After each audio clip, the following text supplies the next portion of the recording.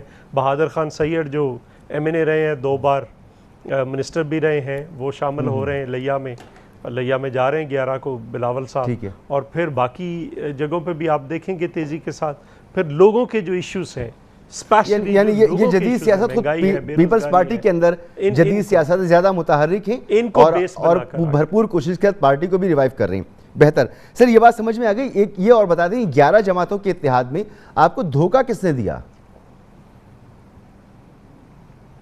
دیکھیں نا, انہوں نے ایک بہانہ بنایا, اور پاکستان کی تاریخ تو کیا دنیا کی تاریخ میں مجھے بتا دیں کہ کسی نے کبھی کسی اتحادی جماعت کو نوٹس دیے ہوں. تو وہ انہوں نے بہت نہیں, یہ 11 کی 11 جماعتیں دھوکہ دینے میں شامل ہیں, یا آپ کا اشارہ نون لیگ کی طرف یا مولانا صاحب کی طرف؟ 11 کی 11 نہیں. پہلی تو بات یہ ہے میں اس میٹنگ میں جہاں پہ پی ڈی ایم بنی تھی وہاں پہ موجود تھا. وہاں پہ ہم نے ان کو کہا کہ روٹیشن پہ لے کر آتے ہیں. تو انہوں نے کہا نہیں جی, یہ مولانا صاحب کو ہم نے بنا دیا, اب یہی رہیں گے. ہمارا جو پوائنٹ آف ویو تھا یہ پہلے رہا, اے آر ڈی میں بھی رہا, ایم آر ڈی میں بھی رہا, روٹیشن پہ سربراہی آتی تھی. اور اس لیے کیا کہ یہ دونوں جماعتوں نے آپس میں طے کر لیا, اور پھر یہ ایجنڈا باہر دونوں جماعتیں سیٹ کر کے آ جاتی تھی, اور پھر باقی لوگوں کو کہتے تھے فالو کریں. اور ایجنڈا بھی غلط ہوتا تھا, بعد میں جے یو آئی اور نون لیگ ثابت کیا کہ یہ غلط. جی جے یو آئی اور نون لیگ کی آپ بات کر رہی ہیں؟ جی میں دونوں جماعتوں کی بات کر رہا ہوں. ٹھیک. صحیح. سینیٹر عفنان اللہ صاحب, جب آپ لوگوں نے دھوکہ دے دیا, اور آج بلاول صاحب اس کو کہہ بھی رہے ہیں, پھر بھی شہباز شریف صاحب نے رابطہ کیا بلاول صاحب سے, تو اب کیا چاہتی ہے آپ کی پارٹی یہ اب تو بڑے سی بی ایمز چاہیے ہوں گے, گارنٹیز چاہیے ہوں گی کہ دوبارہ اس طرح کا دھوکہ نہ ہو, تو تیار ہیں آپ, اگر آپ لوگ سمجھتے ہیں کہ آپ نے مل کے ساتھ چلنا ہے, کہ یہ جو فون کالز تھیں یہ صرف اور صرف مشاورت کے لیے تھیں کہ جی الیکشن کمیشن کے ممبران کو تعینات کرنا ہے اور اس طرح کی مشاورت, اور اس سے یہ ہم نہ سمجھے کہ آگے چل کر آپ لوگوں کا کوئی اتحاد جو ہے وہ ہونے والا ہے؟ جی بسم اللہ الرحمن الرحیم. دیکھیں ہماری خواہش ضرور ہے کہ پیپل پارٹی جو ہے وہ اپوزیشن کا جو الائنس ہے اس کا حصہ ہو, مگر ظاہر ہے کوئی بھی الائنس ہوتا ہے اس کے کوئی نہ کوئی رولز ہوتے ہیں. یہ نہیں ہو سکتا کہ آپ کبھی کیا کہتے ہیں وہ مطلب کہ کبھی گورنمنٹ کی طرف بھی ہوں, پی ڈی ایم کی طرف بھی ہوں, دونوں طرف تو آپ مطلب ایک حد تک ہی کھیل سکتے ہیں, پھر وہ ایکسپوز ہو جاتا ہے آدمی. اور جہاں تک میرے بھائی نے بات کی کہ جی ہم نے پی ڈی ایم توڑ دی, میں آپ جو 9 جماعتیں ہیں, ایون آپ اے این پی کو بھی ملا لیں 10 کر لیں, ان سے آپ پوچھ لیں کہ کس نے پی ڈی ایم توڑی تھی, کس نے لیڈر آف دا اپوزیشن والے معاملے کے اوپر ایگریمنٹ کر کے بیک ٹریک کیا تھا, یہ ہم نے کیا تھا. کس نے باپ پارٹی سے ووٹ لے کے جو ہے وہ سارے جس دن آپ نے باپ پارٹی سے ووٹ لیا اس کا نقصان آپ نے اپوزیشن کو اتنا پہنچایا کہ جو سینٹ کے جو اسٹینڈنگ کمیٹی ہیں 4 انہوں نے ووٹ دیے, چاروں کو ان کو چیئرمین بنانا پڑا. تو یہ اگر ان کی نیک نیتی دیکھیں, نیک نیت کے اوپر تو میں کسی کے شک نہیں کرتا کیونکہ نیتوں کا حال تو اللہ ہی جانتا ہے, لیکن جو اسٹریٹجی تھی پیپل پارٹی کی اس نے افیکٹولی پی ڈی ایم کو توڑا. ہم نے کبھی بھی پی ڈی ایم کو نہیں توڑا, ہم نے سینٹ اپنا یہ جو رضا ربانی صاحب جب سینیٹر بنے ان کو ووٹ ڈالا, چیئرمین کا الیکشن ہے ہم نے تب ووٹ ڈالا, اور جب چیئرمین کا الیکشن ہو رہا تھا اب وہ سمجھتے ہیں کہ آپ نے انہیں دھوکہ دیا, آپ سمجھتے ہیں آپ نے انہیں دھوکہ دیا, ٹھیک. اب بتائیں کہ آگے کوئی امکان موجود ہے؟ آج ہی بلاول صاحب کہہ رہے ہیں کہ تمام مخالفتوں کے ساتھ بھی ہمیں ساتھ چلنا چاہیے, تو یہ دھوکہ دینے کے بعد سی بی ایمز کیسے ہونے چاہیے, کیا ہونا چاہیے اگر آپ نے ساتھ چلنا ہے تو؟ دیکھیں میں یہ نہیں کہہ رہا کہ میں کہہ رہا ہوں دھوکہ دیا ہے, میں کہہ رہا ہوں آپ 10 جماعتوں سے پوچھ لیں, وہ بھی یہی کہہ رہے ہیں کہ انہوں نے دھوکہ دیا ہے, ورنہ تو ہمارا my word against their word آ جائے گا نا. تو کہہ تو رہے ہیں آپ دھوکہ پہلے دیکھیں پرابلم جب بھی سالو کرنی ہو, نہیں میں بالکل کہہ رہا ہوں کہ بالکل دھوکہ دیا, میں یہ کہہ رہا ہوں کہ پرابلم کو سالو کرنے کے لیے سب سے پہلا سٹیپ ہوتا ہے پرابلم آئیڈینٹیفیکیشن. اگر ہم آئیڈینٹیفائی نہیں کر پا رہے کہ پرابلم کیا ہے تو آگے کیسے بڑھیں گے؟ کیونکہ میں یہ کیوں کہہ رہا ہوں, اس کی وجہ یہ ہے کہ کل کو فرض کرے کوئی اسی طرح کا موقع دوبارہ آ جاتا ہے, پیپل پارٹی کو لگتا ہے کہ وہ اگر کوئی ہمیں دھوکہ دے دے تو اس کو ایک مفاد یا لیڈر آف دا اپوزیشن مل جائے گا, تو یہ پھر دوبارہ اگر اس طرح کریں گے تو پھر تو اس طرح الائنسز نہیں چلتے نا. الائنسز کے اندر تو آپ نے الائنس کا انٹرسٹ دیکھنا ہے, آپ نے اپنا انٹرسٹ نہیں دیکھنا پارٹی کا. تو سر باتیں کیا ہو رہی ہیں, کیا موڈ کیا ہے آپ کی پارٹیوں کا؟ آپ لوگ شہباز شریف صاحب اب آ گئے ایک معتدل بیانیے کے ساتھ, بلاول صاحب بھی بڑے پرو ایکٹیو ہیں, تو اب موڈ کیا ہے آپ لوگوں کا؟ حکومت تو مسائل میں گھری ہوئی ہے, معیشت کے مسائل اچھے نہیں ہیں, جو معیشت کہیں بہتر ہوئی بھی ہے اس کا نتیجہ عوام کو نہیں مل رہا, تو حکومت کے لیے تو پرابلم ہے. اس نازک وقت میں بھی آپ لوگ بٹے ہوئے, آپ کا پروگرام کیا ہے, آپ کا سوچ کیا رہے ہیں آپ لوگ؟ دیکھیں ہم تو یہ چاہتے ہیں, جیسے میں نے پہلے بھی کہا کہ پیپل پارٹی کے ساتھ ہمارا کوئی نہ کوئی جو ہے وہ الائنس ہو جائے, لیکن وہ الائنس اسی صورت میں ہی ہوگا نا کہ اگر ہم اپنی ماضی کی غلطیاں نہیں دہرائیں گے. اگر ہم یہ کہیں کہ ماضی میں غلطی کوئی نہیں ہوئی اور ہم آئندہ بھی کریں گے, پھر آپ مجھے خود بتائیں کیسے کیا کہتے ہیں معاملہ چلایا جائے گا؟ معاملہ الائنس تو کیا میں کہتا ہوں پرائمری اسکول نہیں چلتا اگر اس طرح کا کیا کہتے ہیں وہ ہو.